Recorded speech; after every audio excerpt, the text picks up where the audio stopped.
Hello everyone. तो कैसी चल रही आप सभी लोगों की प्रिपरेशन? देखिए यहाँ पर 3 डेज़ का गैप हो गया था, मेरे कुछ पर्सनल इश्यूज थे जिसकी वजह से 3 डेज़ जो है कम्प्लीटली आपको कोई भी वीडियोस नहीं मिला है, कोई भी प्रैक्टिस सेट नहीं दिया गया है। लेकिन आगे से ये पूरी तरह रेगुलर रहने वाला है और ऑलरेडी हमने काफ़ी सारे करवा दिए हैं, 8 से 9 शायद करवा दिए हैं या फिर 8 करवाए होंगे, या 9वां होने वाला है। 3 डेज़ जो गैप हो गया इसको आगे हम फुलफिल कर देंगे। बाकी एग्ज़ाम से पहले जो है ऑलमोस्ट 30 से 35 यहाँ पर हम प्रैक्टिस सेट करवा देंगे। चलिए बिना टाइम वेस्ट के शुरुआत करेंगे, देखेंगे कि आज कौन कौन से क्वेश्चन आप लोगों के लिए यहाँ पर हैं। पहला क्वेश्चन है, नवरेह फेस्टिवल कहाँ मनाया जाता है? देखिए नवरेह अगर फेस्टिवल की बात करें तो इसका जो आंसर है जम्मू कश्मीर हो जाएगा। इसके साथ साथ एक और जम्मू कश्मीर का बहुत प्रसिद्ध आपका होता है रऊफ, आपसे कई बार पूछ लिया जाता है नृत्य, तो ये आपको याद रखना है। कई बार एग्जाम में रऊफ जरूर पूछा गया है। इसके साथ आपको ये या नवरेह याद रखना है जम्मू कश्मीर का, कई बार का रिपीटेड क्वेश्चन ये भी एसएससी के अंदर, तो इसको याद रखना है। नवरेह जो होता है या कश्मीरी नववर्ष होता है एक्चुअली, जो कश्मीरी हिंदुओं के द्वारा नए साल के आगमन में इसको मनाया जाता है। तो ये नव इसी तरह देखिए नवरेह होता है आपका यहाँ पर देखिए कश्मीर का। और अगर आपसे नवरोज पूछ लिया जाए तो नवरोज जो होता है ये पारसी कैलेंडर के अनुसार ये नव वर्ष होता है, तो ये होता है पारसियों के लिए ईरानी कैलेंडर के हिसाब से नवरोज, तो ये कई बार पूछा जाता है पारसियों का नया नया त्यौहार। नवरेह जो होता है जम्मू कश्मीर में जो हिंदू लोग बसे होते हैं उनसे संबंधित ये होता है नया साल। नेक्स्ट है कि निम्नलिखित में से किस अनुच्छेद में भारत के राष्ट्रपति की शपथ और पुष्टि दी गई है? देखिए भारत के अगर राष्ट्रपति की अगर शपथ की बात करी जाए उससे रिलेटेड आर्टिकल पूछा जाए। देखिए आर्टिकल अगर 52 यानी कि 52 की बात करें तो ये बताता है कि प्रत्येक राज्य का जो है एक राष्ट्रपति होगा, और वहीं से 20 आगे यानी कि 72 पर बढ़ के जाएंगे आप तो आपको मिलेगा कि राष्ट्रपति के पास जो क्षमा दान की शक्ति होती है, यानी किसी को अगर फांसी की सजा सुना दी गई है तो जो क्षमादान की शक्ति होती है वो होती है यहाँ पर राष्ट्रपति के पास। फिलहाल ये शक्ति होती है जाकर के राज्यपाल के पास भी, लेकिन वो मृत्यु दंड को क्षमा नहीं कर पाता है। तो अनुच्छेद 60 यानी आर्टिकल जो 60 है यहाँ पर, तो ये होता है राष्ट्रपति की शपथ से रिलेटेड। तो यहाँ पर शपथ पूछी गई थी तो आर्टिकल 60 हो जाएगा। और अगर वहीं आर्टिकल 61 की बात कर ली जाती तो ये हो जाता है जाकर के वहाँ जो उस पर महाअभियोग चलाया जाता है हटाने के लिए उससे संबंधित। चलिए बाकी यहाँ पर देख लेते हैं। जैसे अनुच्छेद आपका 52 जो आपको बताया राष्ट्रपति के पद के बारे में बताता है, वहीं अनुच्छेद 53 जो बताता है तो ये कहता है कि जो संघ की कार्यकारी शक्तियां होती हैं वो सभी राष्ट्रपति के अंदर निहित होंगी। ये अनुच्छेद 53 कहता है, यानी संघ की सारी जो कार्यकारी शक्तियां होती हैं। लेकिन सभी को पता होगा कि जो वास्तविक शक्तियां होती हैं जो हर काम कर सकता है वो प्रधानमंत्री के पास ही होती हैं। अनुच्छेद जो 54 होता है यानी आर्टिकल 54 होता है, ये राष्ट्रपति के चुनाव से होता है कि किस तरह से इसका चुनाव संपन्न कराया जाएगा। वहीं अगर बात करें बाकी अनुच्छेद 55 होता है, ये राष्ट्रपति के चुनाव का तरीका, यानी कि ये चुनाव का तरीका यहाँ पर बताया जाता है कि जो आपकी संक्रमणीय पद्धति होती है। अनुच्छेद 56 आपका होता है राष्ट्रपति का कार्यकाल, यानी कि 5 साल का होता है। अनुच्छेद 57 जो होता है वो उसके पुनः निर्वाचन की पात्रता को निर्धारित करता है। अनुच्छेद 58 होता है कि आपकी एज वगैरह क्या होगी, भारत का नागरिक होगा, ये योग्यता बताता है। 59 होता है उसके कार्यालय की शक्तियां बताता है। 60 आपको पता होगा शपथ से, जो कि हमने आपको बताया। महाअभियोग आपका 61 होता है। बाकी राष्ट्रपति की जो रिक्तता पद भरने की शक्ति होती है अनुच्छेद 62 में होती है। तो इतना आपको यहाँ पर याद रखना है। नेक्स्ट क्वेश्चन है, बीसीसीआई की स्थापना कब हुई थी? देखिए बीसीसीआई क्या होता है, ये आपका भारतीय जो क्रिकेट कंट्रोल बोर्ड है इंडिया का वो है यहाँ पर। तो ये 1928 में इसकी स्थापना करी गई थी दिसंबर में, तो ये आपको याद रखना है। वर्तमान में अगर इसकी बात करें कि इसके अध्यक्ष कौन है, ये देखिए इस बार तो ज़्यादा नहीं क्वेश्चन पूछा गया, लेकिन 2022 के टाइम जो 23 के स्टार्टिंग में एग्जाम चल रहे थे कई बार करंट का ये क्वेश्चन पूछा गया कि बीसीसीआई के जो वर्तमान अध्यक्ष हैं वो कौन है। तो रोजर बिन्नी हो जाएंगे। इसका जो पूरा नाम होता है वो board of council for India for cricket in India. तो ये क्रिकेट का जो आपका बोर्ड है, देखिए इसी जगह अगर आईसीसी की बात की जाए यानी कि इंटरनेशनल क्रिकेट काउंसिल, तो ये होता है पूरा इंटरनेशनल। बीसीसीआई आपका भारत के लिए है। बीसीसीआई के अगर हेडक्वार्टर की बात करें तो इसका हेडक्वार्टर जो है मुंबई में है। आईसीसी की अगर बात करी जाए तो इसका आपका दुबई में है। तो ये आपको याद रखना है। बाकी अगर बात करें इसके जो पहले अध्यक्ष थे वो थे श्री RE क्रोटगोवन, ये पहले अध्यक्ष बनाए गए थे बीसीसीआई के। नेक्स्ट आगे देखेंगे। नेक्स्ट है तत्वबोधिनी सभा का गठन कब किया गया था। देखिए सभा से रिलेटेड क्वेश्चन कई बार देखने को मिलते हैं, 4 से 5 सभा अगर आप पढ़ लेंगे तो जरूर क्वेश्चन अगर सभा से पूछा जाएगा तो मिल जाएगा। देखिए तत्वबोधिनी अगर सभा की बात करी जाए तो 1839 में करी गई थी, और इसको करने वाले कौन थे, तो वो थे देवेंद्र नाथ टैगोर। यानी जितनी भी सभाएं हुई हैं वो 1800 के बाद में ही मोस्टली मिलेंगी, इतना याद रखना, 1800 के बाद ही हुई हैं। तो 1839 में हुई थी देवेंद्र नाथ टैगोर के द्वारा, और इसे क्या था, 1839 को देवेंद्र नाथ ने तत्वरंजनी सभा की स्थापना करी हुई थी। देखिए 1828 की बात कर ली जाए तो 1828 जो होता है वो ब्रह्म समाज की स्थापना करता है। 1867 की बात कर ली जाए तो प्रार्थना समाज की स्थापना होती है, जो कि आत्माराम पांडुरंगा के द्वारा। 1873 की बात कर ली जाए तो ये आता है सत्यशोधक समाज, यानी कि इस टाइम सत्यशोधक समाज की स्थापना हुई थी, और सत्यशोधक समाज की जो स्थापना करी थी वो ज्योतिबा फुले के द्वारा। 1875 अगर 1875 की बात कर ली जाए तो ये होता है आपका आर्य समाज। यानी आर्य समाज सभी को पता है किसके द्वारा इसकी स्थापना करी गई थी, तो वो थे आपके दयानंद सरस्वती, और इसकी स्थापना बॉम्बे में की गई थी गोकुलदास संस्कृत कॉलेज में। तो कई बार जगह का भी नाम पूछ लेते हैं कि आर्य समाज की जो स्थापना 1875 में कहाँ की गई थी।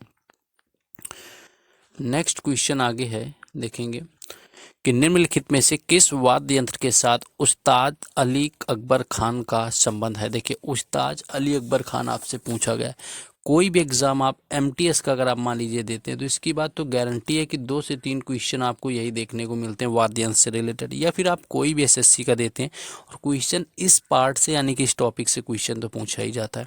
तो यहाँ पर देखिए अगर आप उस्ताद अली अकबर खान की बात करें तो अली अकबर खान जो हैं इनका जो संबंध है वो है सरोद से, यानी कि अली अकबर खान जो हैं ये सरोद से संबंधित हैं। इसके साथ साथ अगर बात करें तार युक्त वाद्य यंत्र और उन्हें बजाने वाले अगर आप बाकी लोगों की बात करें तो अगर कभी आपसे संतूर से रिलेटेड पूछे जाए, देखिए शिव कुमार शर्मा और भजन सुपारी 2 ऐसे नाम हैं, जब संतूर का पूछा जाएगा तो ये लोग पूछे जाते हैं, और 10 से ज़्यादा बार एसएससी एग्जाम में पूछे गए भजन सुपारी और शिव कुमार शर्मा, जिनका संबंध है संतूर से। सरोद की बात करें तो अलाउद्दीन खान कई बार पूछा गया, अली अकबर खान कई बार पूछा गया, अली खान, बुद्धदेव दास गुप्ता भी पूछा गया, और बाकी ये याद कर सकते हैं। बाकी जो पूछे गए वो आपको हम अच्छे से बताने कितने बार जो हैं पूछे गए हैं। सितार में पंडित रविशंकर 10 बार पूछा गया होगा, परवेश खान पूछ लेते हैं, बुद्धादित्य मुखर्जी पूछ देते हैं, अनुष्का शंकर पूछ देते हैं क्योंकि ये रविशंकर की बेटी थी तो कई बार इनको भी पूछ देते हैं। निखिल बनर्जी आपसे पूछा गया कई बार, विलायत खान पूछा गया, तो निखिल बनर्जी वगैरह भी कई बार पूछे गए। तो ये जो नाम कई बार सुनने में आए हैं यानी कई बार एग्जाम के अंदर पूछे गए हैं, तो इन पर तो स्पेशली मतलब ध्यान दे के रखना है बिल्कुल कि ये पूछे जा सकते हैं। नेक्स्ट है भारतीय संविधान में कितनी भाषाएं। देखिए भारतीय संविधान की यहाँ पर भाषाओं की बात करी गई है, तो कुल 22 भाषाएं हैं जो कि संविधान में, यानी कि संविधान की अगर सूची में बात करें तो कौन सी सूची में, तो 8वीं जो अनुसूची है संविधान के उसमें 22 भाषाओं का बखान किया गया है हमारे भारतीय संविधान में। प्रारंभ में जो था संविधान की 8वीं अनुसूची जो थी जिसमें की भाषाएं हैं कुल 14 भाषा, यानी कि 40 लैंग्वेज रखी गई थी, 14 यहाँ पर। उसके बाद क्या है कि यहाँ पर 22 होने का कि 8 जो होती हैं ये संशोधन के तहत जोड़ी गई, जिसमें कि पहला आपका 21वें संविधान संशोधन होता है 1967 यानी 1967 में। इसमें क्या हुआ कि एक भाषा सिंधी जोड़ी गई, उसके बाद फिर 71वां आपका जो होता है उसमें 1992 में उसमें 3 जोड़ दी गई, कोंकणी, मणिपुरी और नेपाली, इनको जोड़ा गया। तो इसी तरह से जो है भाषाएं जुड़ती चली गई, और बाकी आपका 92 जब संविधान संशोधन हुआ 92 वाला नंबर का 2003 में, इसमें आपकी बोडो, डोंगरी, मैथाली, संथाली और 8वीं अनुसूची में शामिल किया गया, जो कि कुल वर्तमान में 22 भाषाएं बन चुकी हैं। तो ये आपको यहाँ पर ध्यान रखना है। नेक्स्ट आगे क्वेश्चन है, नेक्स्ट है रानी की वाव का निर्माण किस नदी के किनारे हुआ था। देखिए जिस दिन ये क्वेश्चन आया हुआ था काफ़ी लोगों के लिए क्वेश्चन बिल्कुल नया लग रहा था। रानी की वाव पता थी, सारी चीज़ें पता थी, लेकिन जब इसका रिवर पूछा कि किस नदी के किनारे ये बनी हुई है यानी इसका निर्माण हुआ है, तो काफ़ी लोगों को ये काफ़ी डीप क्वेश्चन लगा था, एमटीएस में आपको पूछा गया था। तो रानी की अगर वाव की बात करें तो ये बनी हुई है सरस्वती नदी के किनारे, यानी कि इसका जो निर्माण है वो सरस्वती नदी के जो है तट पर हुआ था। उसके बाद क्या है कि गुजरात राज्य के पाटन जिले में स्थित है। कई बार इसका राज्य भी पूछ लेते हैं कहाँ पर है, तो ये तो आसान ही हो जाता है, गुजरात में स्थित है। अब ये बताना है आप लोगों में से कि जो किस नोट है यानी कि किस करेंसी में जो है रानी की वाव की जो फोटो है वो पीछे बनी हुई है, ये बताना जिन लोगों को पता है कॉमेंट करके। तो जो है यह गुजरात के पाटन जिले में स्थित है और यह भारत के गुजरात राज्य के प्रसिद्ध तावड़ी जो बावड़ी यानी कि सीढ़ीदार कुआं है, जिसका निर्माण जो है चालुक्य वंश के दौरान हुआ था। तो ये आपको ध्यान रखना है। और यूनेस्को में भी इसको शामिल किया गया, ये भी आप भूलेंगे नहीं। यहाँ पर 2014 यानी 2014 में क्या है कि रानी की वाव को यूनेस्को में भी स्थान दिया गया है। नेक्स्ट आगे देखेंगे। नेक्स्ट है ह्वेनसांग किस पल्लव राजा के दरबार में आया हुआ था। देखिए आ गया क्वेश्चन बिल्कुल घुमाने वाला। हर्षवर्धन पूछा कि किस पल्लव राजा के दरबार में गया था। देखिए ये सभी को पता होता है कि हर्षवर्धन जो था वो यहाँ पर हर्षवर्धन के दरबार में आया हुआ था। ह्वेनसांग फाहियान आया हुआ था तो चंद्रगुप्त के दौरान। लेकिन यहाँ पर जब पल्लव वंश पूछा जाता है तो कई लोग कंफ्यूज हो जाते हैं। तो देखिए जो ये आपका ह्वेनसांग था ये भारत 630 ईस्वी में आया हुआ था, ठीक है। उसके बाद ये 13 वर्षों तक भारत में रहा, इतना पता होना चाहिए। 630 ईस्वी में आता है, 13 वर्षों तक रहता है। और यहाँ पर 635 से लेकर के 643 तक जो किसके दरबार में रहा हुआ था, हर्षवर्धन के। तो ये सभी लोगों को पता है। उसके हर्षवर्धन के द्वारा कन्नौज में आयोजित 5वें जब बुद्ध संगीति थी, इसकी अध्यक्षता भी यहाँ पर करी हुई थी ह्वेनसांग ने, क्योंकि ये दरअसल बौद्ध धर्म की शिक्षा लेने के लिए ही आया हुआ था, चीनी यात्री था। उसके बाद प्रयागराज में आयोजित जो आपका महामोक्ष परिषद में हर्षवर्धन के साथ में भाग लिया हुआ था। तो ये रहे हुए। तो बाकी हर्षवर्धन जो थे चालुक्य वंशी शासक पुलकेशन द्वितीय तथा यहाँ पर जो पल्लव वंश के शासक थे नरसिंह वर्मन तथा मैत्रेयक वंशी बल्लभी के शासक ध्रुवसेन द्वितीय के दरबार में भी गया हुआ था।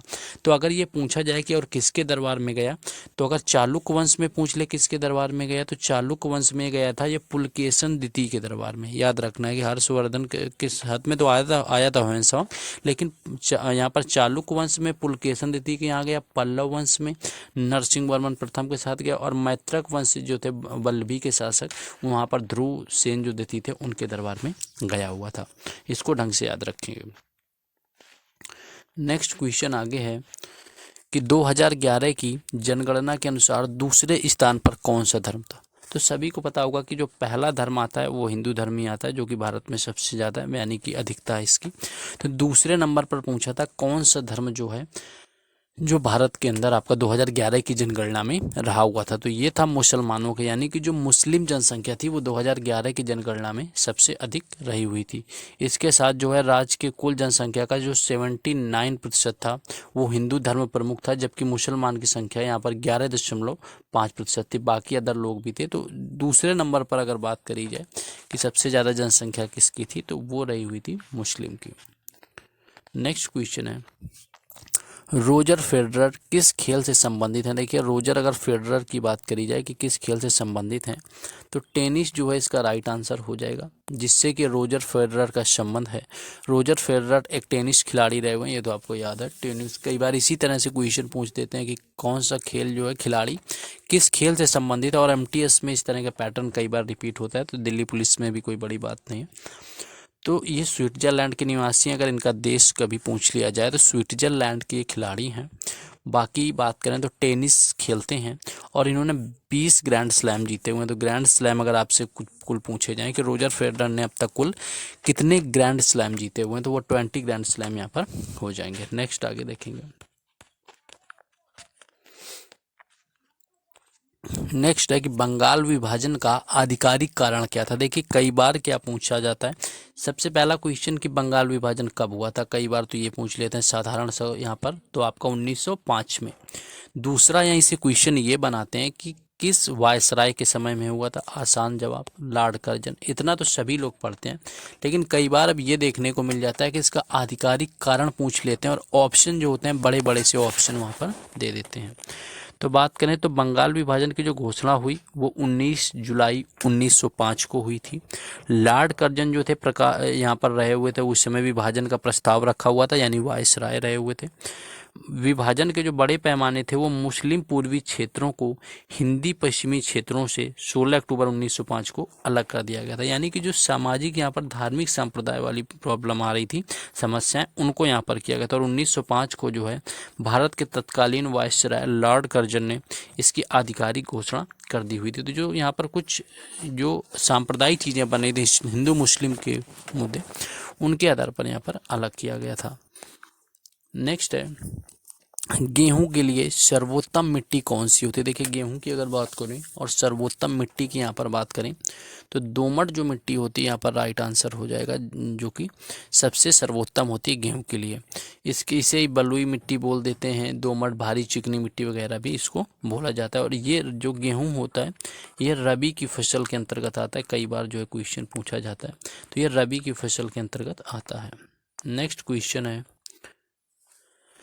गरीबी रेखा का आकलन कौन सी संस्था करती है। देखिए गरीबी रेखा के अगर आकलन की बात करें तो ये करती है नीति आयोग, ये बात सही है, लेकिन दो और समितियां यहाँ पर होती हैं एक आपकी जो करती हैं यहाँ पर, आपकी तेंदुलकर समिति आपने सुन रखी होगी, तेंदुलकर समिति आपने सुन रखी होगी। तेंदुलकर समिति जो होती है गरीबी का निर्धारण करती है। और एक और समिति होती है जो गरीबी का निर्धारण करती है, इससे पहले के जिसने एक दो वीडियो देखे होंगे उसमें हमने उस कमेटी का जिक्र किया हुआ था और बताया हुआ भी था, साथ में तेंदुलकर कमेटी भी बताई हुई थी। तो जिन लोगों ने देखा हुआ है वीडियो वो लोग कमेंट करके बता देंगे। बाकी ये सारे क्वेश्चन देखिए जितने प्रैक्टिस सेट हम करा रहे हैं सबका प्लेलिस्ट बना हुआ है, जाके प्लेलिस्ट में देखेंगे, सभी का जो है प्लेलिस्ट वहाँ पर मिल जाएगा। तो जो गरीबी का अनुमान होता है वो भारत की नीति आयोग की टास्क फोर्स द्वारा सांख्यिकी और कार्यक्रम जो कार्यान्वयन होता है, यानी कि जो आपका MOSPI होता है, उसके तहत राष्ट्रीय नमूना सर्वेक्षण कार्यालय द्वारा कैप्चर किया जाता है। नेक्स्ट क्वेश्चन आगे है, I2U2 और को किस नाम से जाना जाता है। देखिए I2 और U2 की बात करें तो इसे आर्थिक सहयोग के लिए अंतर्राष्ट्रीय मंच कहते हैं, यानी कि जो I2U2 होता है इसमें 4 देश आते हैं। पहला तो भारत आ जाता है, दूसरा इजराइल आ जाता है, अगला आता है संयुक्त अरब अमीरात और यहाँ पर संयुक्त राज्य अमेरिका। तभी बोलते हैं I से इंडिया, I से इजराइल, U से यूनाइटेड स्टेट्स और U से ही आपका यूनाइटेड अरब। तो यहाँ पर देखेंगे कि I2U2 इसीलिए इसका नाम रखा गया, जो कि आर्थिक सहयोग के लिए एक अंतर्राष्ट्रीय मंच बनाया गया है। इसमें यही 4 देश आते हैं। कभी ये भी पूछा जा सकता है कि कौन कौन से देश आते हैं, तो इस तरह से जैसे आप याद रखेंगे तो आसानी से वहाँ पर आप देख सकेंगे। नेक्स्ट क्वेश्चन है, राजा सवाई जय सिंह ने किस शहर की स्थापना करी हुई थी। देखिए सवाई जय सिंह कई बार पढ़ा हुआ है ऑलरेडी पहले से, और नाम भी समझ में आ रहा है कि इसकी जो स्थापना किसकी कर सकते हैं। तो जब सवाई यहाँ पर जय सिंह थे तो इन्होंने जयपुर शहर की स्थापना करी थी, जिनको महाराजा सवाई जय सिंह के कार्यकाल का जो संभवतः सबसे बड़ा और जो है सबसे विशाल यहाँ पर काम माना गया था। और 1727 में इन्होंने बसाया हुआ था। तो कई बार अगर आपसे पूछते हैं 1727 में इसको बसाया था। और वहीं 1504 की बात करें तो इसमें सिकंदर लोधी ने आगरा शहर की स्थापना कर दी थी। तो ये शहरों को भी याद रखना है कब किसने स्थापना करी। नेक्स्ट है कि निम्नलिखित में से कौन सा जल निकाय अंडमान और निकोबार को अलग करता है। देखिए अगर यहाँ पर जल निकाय की बात करें तो जो 10 डिग्री चैनल है ये क्या करता है कि अंडमान और निकोबार दोनों को अलग कर देता है। तो अंडमान निकोबार जो होता है 10 डिग्री चैनल को अलग करता है। दक्षिण अंडमान और लिटिल अंडमान को जो होता है डंकन मार्ग से अलग किया गया है। 8 डिग्री चैनल जो होता है ये मिनकाय और मालदीव के द्वीपों को अलग कर देता है। वहीं 9 डिग्री चैनल की बात करें तो मुख्यतः लक्षद्वीप द्वीप समूह से लेकर के मिनकाय द्वीप को अलग करता है। और 10 डिग्री जो चैनल होता है वो क्या करता है, अंडमान और निकोबार को अलग करता है। वहीं अगर पाक जलडमरू मध्य की बात करें तो यह भारत के तमिलनाडु राज्य और श्रीलंका के उत्तरी प्रांत के मन्नार जिले के बीच में स्थित है। तो कभी ये पूछ सकते हैं कि भारत और श्रीलंका के बीच में कौन सा जलडमरू मध्य स्थित है, तो वो होता है पाक जलडमरू मध्य।